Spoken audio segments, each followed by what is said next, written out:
ప్రభువునందు ప్రియమైన దేవుని బిడ్డలారా, ప్రభువును రక్షకుడైన యేసయ్య నామములో మీ అందరికీ హృదయాంతరంగము నుంచి శుభవందనాలండి. రోమియోలకు వ్రాసిన పత్రిక 6వ అధ్యాయం 22వ వాక్యాన్ని చదువుకొని ఈ రోజు కొరకు మనము ప్రార్థన చేద్దాం.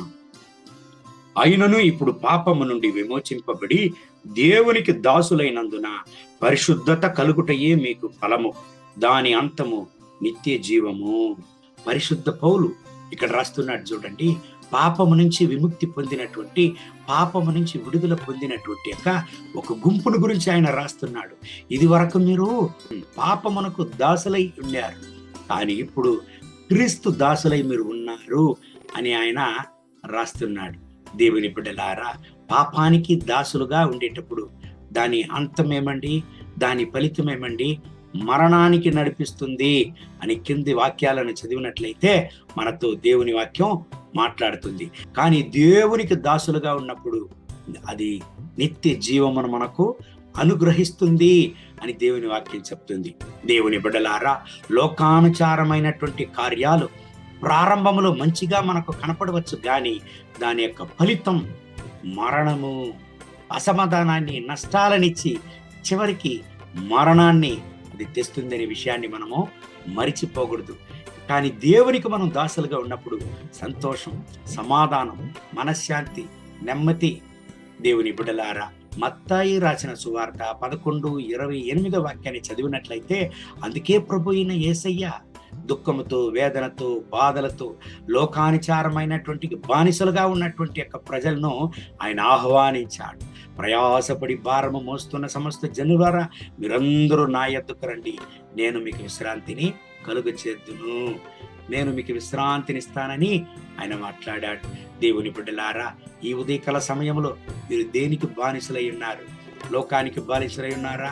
లోక పాపములకు బానిసలై ఉన్నారా? ప్రపంచానుసారమైనటువంటి కార్యములకు, పాపములకు బానిసలై ఉన్నారా?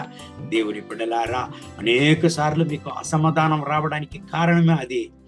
అనేక సార్లు సమస్యలే లేకుంటే కూడా మీ హృదయంలో భారంగా ఉండేలాగా, పోరాటంలో ఉండేలాగా మీకు అనిపించేదానికి కారణం అదే.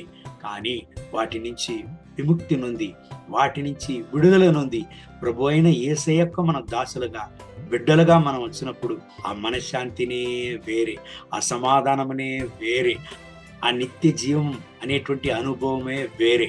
ప్రభు అయిన యేసయ్య ఈ ఉదయకాల సమయంలో ఆ మనశ్శాంతిని ఇవ్వడానికి, ఆ నిత్య జీవాన్ని ఇవ్వడానికి మిమ్మల్ని ఆహ్వానిస్తున్నాడు. దేవుని వాగ్దానం ప్రకారం దేవుని సముఖంలో అప్పగిద్దామా?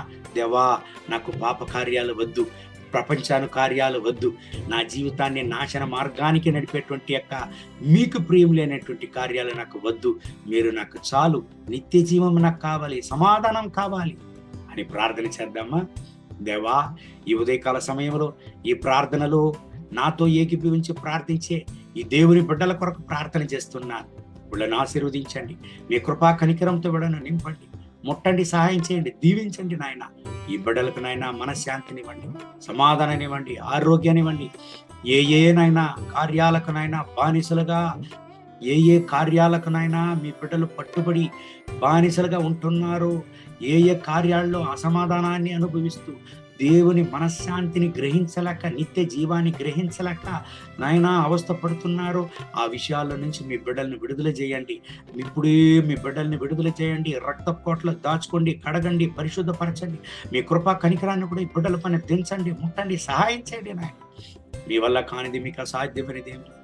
కల్వారి సిలువలో చెందినటువంటి రక్తంలో ఈ బిడ్డల్ని కూడా కడగండి నాయన. మీ యొక్క పరలోకపు సమాధానం, మీ పరలోకపు శాంతిని వెళ్ళకవండి నాయన. పరలోకపు నిత్య జీవాన్ని బిడ్డలకి ఉదయకాల సమయంలో ఇవ్వండి.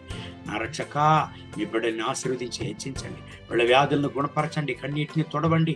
మీ కృపా కనికరం, మీ ప్రసన్నత అపరిమితంగా వీళ్ళ పని దిగి వచ్చును గాక. మహిమ, ఘనత, స్తుతి మీకే యేసయ్య నామములో వేడుకుంటున్నాం మా ప్రియ పరలోకపు తండ్రి. Amen. Amen. May God bless you. Have a good day.